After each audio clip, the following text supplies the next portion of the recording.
이어지는 시간 뉴욕과 서울입니다. 미국 증시와 국내 증시의 연결고리를 통해서 투자 인사이트 찾아보도록 하겠습니다. YG경제연구소 차영주 소장과 월요일 아침 함께할게요. 어서 오십시오. 안녕하십니까?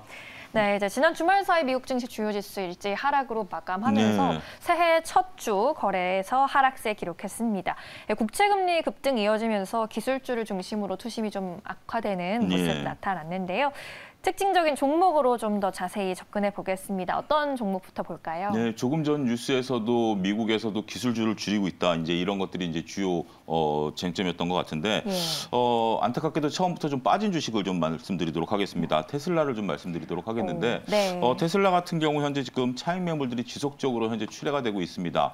이런 부분들이 현재 시장에 있어서 테슬라가 이제는 어느 정도 한계에 다다른 거 아닌가? 뭐 이런 인식들도 서서히 좀 고개를 들고 있죠. 왜냐하면 경쟁 업체의 주가는 올라갔고 테슬라의 주가는 오히려 떨어졌기 때문에 테슬라의 이제 독주 과연 2022년에도 이어질지에 대해서는 일부 투자자들이 이제 서서히 의구심을 좀 자아내고 있다 이렇게 좀 나타날 수 있겠습니다. 일단 테슬라가 빠진 것은 몇 가지 이유들이 있겠죠. 금리 인상에 따른 기술주들, 성장주들에 대한 제동이 걸렸다. 이런 것들이 일단은 뭐 표면적인 이유고요. 두 번째는 테슬라가 이제 경쟁이 격화되고 있기 때문에 이런 부분들에 대해서 조심스러운 움직임이 보인다라는 거죠. 현재 지금 벤츠도 전기차 이번에 그 CS에서 1000km 나가는 그 배터리를 또 선보이지 않았습니까? 이런 부분들 보였고 그러다 보니까 테슬라가 이제 과연 계속 독주를 갈지 모르게 의무심이 나왔다. 그래서 당분간 조정세가 좀 나올 것으로 보여집니다. 일단 차트 여러분들이 보고 계시는 것처럼 일단은 지금 고점을 돌파하지 못하고 있고 우하향하는 모습들을 좀 보여주고 있기 때문에 너무 적극적인 떨어질 때마다 지금 서학개미 하시는 분들이 테슬라를 많이 갖고 계신데요. 떨어질 때마다 편입하시는 전략은 제가 볼 때는 별로 좋아 보이지 않습니다. 테슬라가 나쁘다라는 게 아니라 지금 저런 차트에서 무조건 물타기를 하기보다는 반등 때 물타기를 하셔야 된다라는 점도 거듭 강조드리도록 하겠습니다. 네, 테슬라의 주가 이제 지난 금요일장에서도 3.5% 밀려났습니다. 천선에 걸터 있는 모습 나타나고 있는데요. 당분간은 좀 조정이 또 나올 것으로 예상하고 계시네요. 그럼 이제 국내 증시에서도 2차 전지 쪽이 좀 변동성이 커질 것으로 보시나요? 예, 아무래도 그 변동성은 뭐 테슬라 이꼬르 2차 전지 이렇게 도식적으로 보기는 어렵겠습니다만 국내에서도 2차 전지 관련주들이 지금 현재 좀 변동성이 나왔어요. 대장주로서 에코프로를 좀 말씀드리도록 하겠는데요. 에코프로 같은 경우도 2차 전지 소재의 대장주죠. 변동성이 조금 시작이 됐다라고 좀 말씀드릴 수가 있겠습니다. 하지만 저는 테슬라와 좀 궤를 달리하는 게 2차 전지 소재단에 있어서는 여전히 중기적 관점에서 접근은 유효하다 말씀드릴 수가 있겠습니다. 일단 지난 겨울 시즌에 2차 전지 소재단의 변동성들이 나왔기 때문에 이제는 어느 정도 바닥을 좀 잡아가는 그런 모습을 보일 가능성이 있죠. 2차 전지 소재단에 있는 기업들은 전반적으로 제가 에코프로를 대표 종목으로 말씀을 드렸습니다만 올해 이제 대거 증설에 참여하고 올 하반기부터 매출과 영업이익이 급성장할 것으로 보여지고 있다는 게 증권가의 전언이죠. 그렇기 때문에 중기적 관점에서는 이제는 서서히 모아갈 때가 되지 않았는가. 조금 지금 에코프로 차트를 보고 계십니다만 테슬라와 좀 다르죠. 일단 뭐 바닥을 잡았다라고 아직까지 확언하기는 어렵습니다만 서서히 바닥을 잡아가는 10만 원 정도에서 바닥을 잡아가는 그런 모습들 확인이 될 수 있다라고 말씀드릴 수가 있겠죠.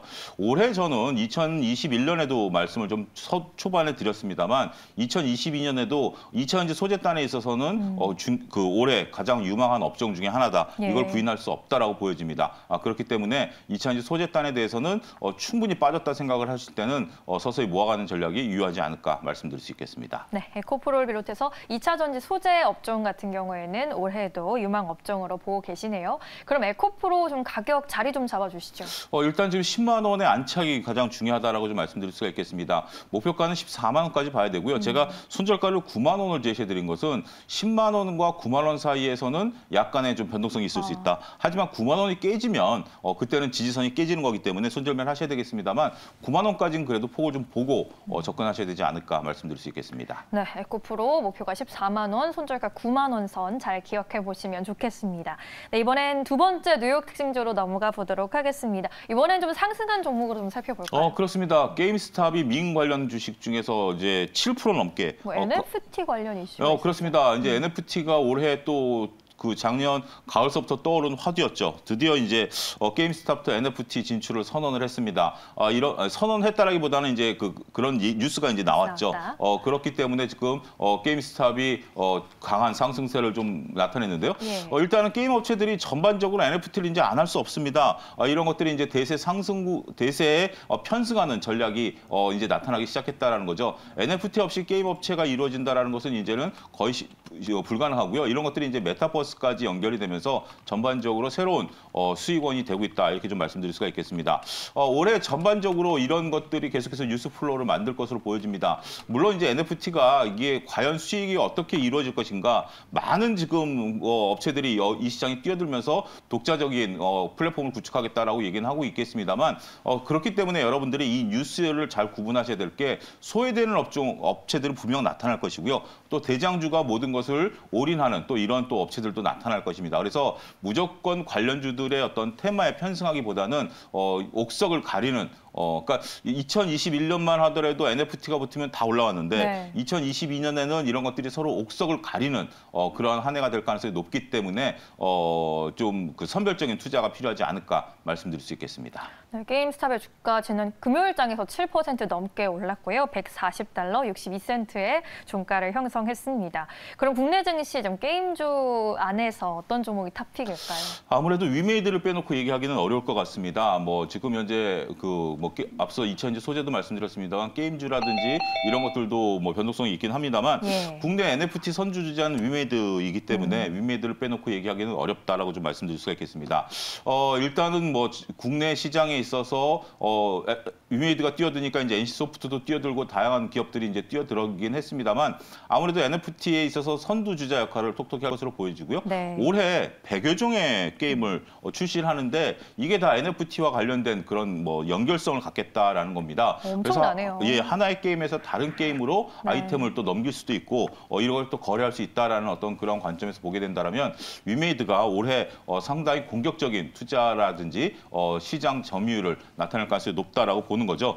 일단은 이 시장에 있어서 아무래도 선점을 할 것으로 보여집니다. 현재 지금 가장 먼저 이 NFT라는 개념을 도입한 회사고요. 네. 나머지 후발 업체들이 어쩔 수 없이 따라가는 모습들이라면, 위메이드는 이런 것들을 선도적으로 끌고 갈 수 있는 굉장히 훌륭한 기업이 될 가능성이 높다. 그렇게 좀 말씀드릴 수 있겠습니다. NFT 안에서 정말 성장 여력이 어디까지 있을지 지금 가늠하기가 어려울 정도인 것 같은데, 위메이드 그럼 가격 전략은 어디까지 세워봐야 되나요? 일단 위메이드 같은 경우 지금 변동성이 있긴 합니다만, 네. 목표 주가는 20만 원까지 중기적으로 봐야 될 것으로 보여지고요. 손절 라인은 14만 원을 제시해드리도록 하겠습니다.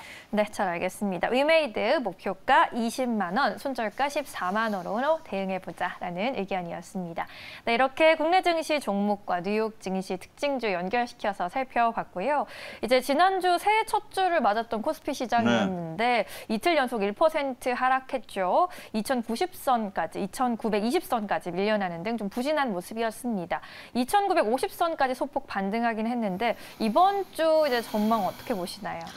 이번 주도 전체적으로 봤을 땐 조금 조심스럽다라고 말씀드릴 수가 있겠습니다. 이제 시간이 갈수록 LG 에너지 솔루션이 이제 들어오죠. 이런 것들이 이제 18일부터 들어오기 때문에 약 60조의 시장에 어떤 자금을 빨아들일 가능성이 있습니다. 이렇게 된다면 인위적인 펀드의 어떤 조정이 있을 것으로 보여지고요. 이런 것들이 수급의 어떤 꼬임, 이런 것들을 나타날 가능성이 있기 때문에 3천선 안착하기 쉽지 않을 것으로 보여집니다. 그렇다고 해서 크게 밀릴 가능성은 없습니다만, 현 지수대에서 횡보세를 나타낼 가능성이 높다라고 보는 거죠. 특히 이제 코스닥 같은 경우 현재 지금 안타까운 현상들이 계속 벌어지고 있죠. 기술주들이 이제 밀리다 보니까 네. 코스닥이 이제 천선이 어이없이 깨지면서 코스닥은 이제 천선을 그나마 지킬 것으로 봤었습니다만, 그런 것들이 힘들다라고 보여지는 거죠.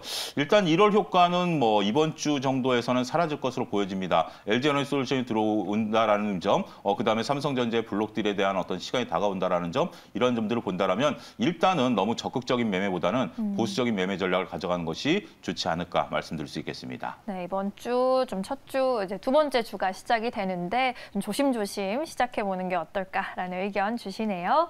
네, 오늘 말씀 여기까지 듣도록 하겠습니다. 지금까지 YG경제연구소 차영주 소장께서 도움 말씀 주셨습니다. 고맙습니다. 감사합니다.